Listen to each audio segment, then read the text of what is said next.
During an appearance on Varney & Company on Friday, Jake Paul, known to many as a popular social media personality and thriving boxer, discussed his latest business ventures as well as his ongoing fight with UFC President Dana White. Let's get into it. After earning nearly $40 million from his boxing career alone in 2021, the 25-year-old millionaire expanded his fortune by securing investment deals and seeing long-term value in cryptocurrency. Paul stated that he has always been involved in crypto and is a big fan of Ethereum, BNB, and other cryptocurrencies, but he is a long-term holder. When Varney asked if he could make $100 million this year, Paul replied, "I'm going to work on it." After a tremendous year in and out of the ring, Jake Paul has stated that his net worth exceeds $100 million. The YouTube sensation had a highly successful 2021 season, defeating Ben Askren and Tyron Woodley twice and earning an estimated $40 million in ring earnings. He also has his own promotional label, which he is utilizing to promote Katie Taylor and Amanda Serrano's fight. Paul has stated that his net worth has risen as a result of various causes, such as NFT and cryptocurrency investments made last year, as well as sponsorship and brand arrangements. Paul amassed enormous money via his job on the streaming site YouTube, which helped him climb to popularity with sibling Logan. His 2021 campaign kicked off with a bang as he faced Askren on a Triller card, which earned him an estimated $10 million after a successful number of pay-per-views were sold. Paul went on to battle former UFC champion Woodley in a high-profile pay-per-view event on Showtime, which is projected to net the star approximately $15 million.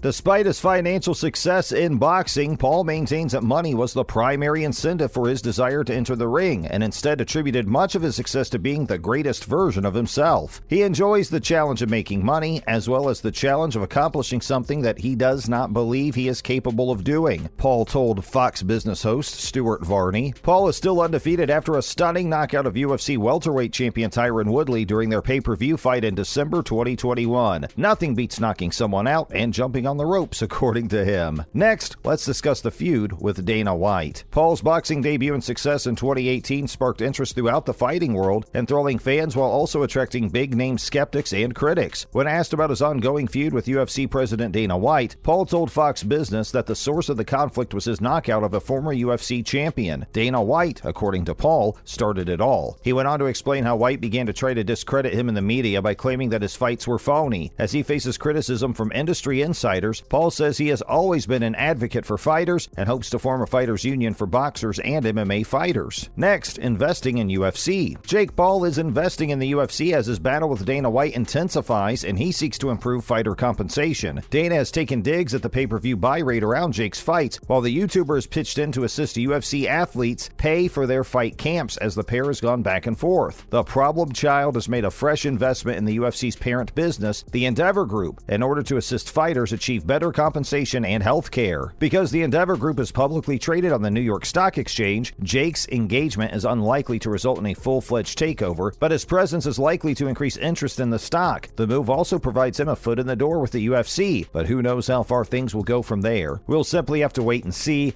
considering Dana's statement that he's no longer discussing Jake. Though he doesn't see himself becoming a part of the UFC anytime soon, the youngest Paul brother hopes to leave a legacy both inside and outside of the ring. Paul informed the Fox Business host that he wants to be a disruptor in order to create a lasting impression. He went on to say that he's not simply looking to win some boxing contest, but that he'll make a bigger influence outside the ring than he will inside. Now, in other news, Clarissa Shields and Savannah Marshall. Katie Taylor believes a battle between Clarissa Shields and Savannah Marshall would be absolutely amazing for women's boxing. Shields and Marshall had to split up after the Americans' UK debut last weekend, with Marshall ridiculing the Americans' performance as she claimed a majority decision over Ema Kozin and Cardiff to retain her IBF, WBA, and WBC middleweight crowns. If Marshall successfully defends her WBO championship against Femke Hermans on March 12th, live on Sky Sports, she is set to face Shields to determine an absolute champion. Taylor, the undisputed lightweight champion, who will face Amanda Serrano in a historic Madison Square Garden fight on April 30th, believes women's boxing requires high-profile fights on a regular basis. Next, we have Dylan White. According to Dylan White's promoter, Eddie Hearn, Dylan White has received his contract for his WBC-mandated bout against heavyweight champion Tyson Fury. White's attorneys are allegedly reviewing the deal before signing it in order to proceed with the April bout against the WBC heavyweight champion. With White, a 28-2 record and 19 knockouts, remaining silent since his promoters lost the purse bid a little more than a week ago, some boxing fans believe believe he'll either withdraw from the fight, as he did for his scheduled October match against Otto Wallin due to an injury, or continue to push for a larger purse split. Fans simply want this fight to be over so that Fury can face the winner of the rematch between Anthony Joshua and Alexander Usyk. Up next, Cuellar versus Blandon. On Sunday, via ESPN Plus, Bob Arum of Top Rank and Cancun Boxing presented in the main event unbeaten David El General Cuellar of Querétaro, Mexico, who knocked out Ricardo Big Bam Blandon of Managua, Nicaragua in the 5th round for the WBC International Super Flyweight title. In the main event, the WBC Youth Silver Champion Cuellar knocked out Blandon in the 5th round of a 10-round fight. Blandon won the round with 5 consecutive punches to Cuellar's chin in the 2nd round. In the 3rd round, both fighters mixed it up nicely, with Blandon capturing another round. Cuellar won the 4th round with uppercuts to the body. After nearly a minute in the 5th round, Cuellar landed a flurry of blows that knocked Blandon to the ground for an 8 count. Blandon went after Cuellar, battling him punch for the rest of the round. Cuellar landed a left hook to the midsection in the 6th round, knocking Blandon to his knees for the count. In the co-main event, junior featherweight Christopher Lopez, with a 15-0-1 record and 10 knockouts, of Guadalajara, Mexico, comfortably overcame Dixon Flores with a record of 17-9-3 of Jugialpa, Nicaragua, over 10 rounds. Now let's talk about Caroline Dubois. Caroline Dubois, a Tokyo Olympian, began her professional debut with a 6-round shutout of Vaida Masiokate in Cardiff. Masiokate, a 34-year-old Lithuanian who was fighting for the 20th time in the UK, never threatened to win a round, losing 60-54 on referee Chris Jones' scorecard, although she put up a strong effort as usual. Dubois, who walked to the ring to sweet Caroline, was considerably faster than Masiokate, and a lightning left towards the start of the 3rd round appeared to take the Lithuanian to the canvas, but she avoided touching down. The Londoner maintained her work rate while she pursued Masiokate around, despite the fact that Masiokate continued moving sufficiently to cover the gap. Next, we have Julius Ndongo. Julius Ndongo won a world title unification bout against Ricky Burns the last time he competed in the United Kingdom. He was 1-4 in his 5 fights following that 2017 battle, with none lasting more than 4 rounds. The Namibian was 38 years old when he entered a bout with former British and Commonwealth welterweight champion Chris Jenkins, and his career was on the decline. Ndongo was active in the first 2 rounds, throwing a lot of blows to keep Jenkins away from him, but the Welshman was walking him down, and in the 3rd round, he had Ndongo stand and trade. He looked rocky on his feet by the end of the round. Lastly, Ryan Garcia. Ryan Garcia will make his long-awaited return against the number 7 WBC, number 13 IBF lightweight contender Emmanuel Tagot in the main event on DAZN on April 9th. While this may appear to be an unusual opponent for the 23-year-old Golden Boy promoted Ryan Garcia, with a record of 21-0 and 18 knockouts, it makes sense if you consider it a warm-up bout to prepare him for a summer fight against undisputed lightweight champion George Kambosos Jr. Kambosos Jr., who is 20-0 with 10 knockouts, is promoted by Lou DiBella, just like Tagot. Connect the dots? It can't be a coincidence that Tagot and Kambosos are both promoted by DiBella, the clever promoter. There was a recent speculation that Golden Boy was negotiating an agreement with DiBella to have Ryan and Kambosos contest interim fights against tune-up level competition before their summer showdown. In the case of Kambosos, he isn't expected to compete until June, which means he won't require a warm-up battle before meeting Ryan Garcia in the summer. And that's a wrap for this video. Do you think Jake Paul will succeed in getting UFC fighters a pay raise? Let us know in the comments below. Make sure to give this video a thumbs up and subscribe to our channel for more videos like this, and we'll see you in the next one.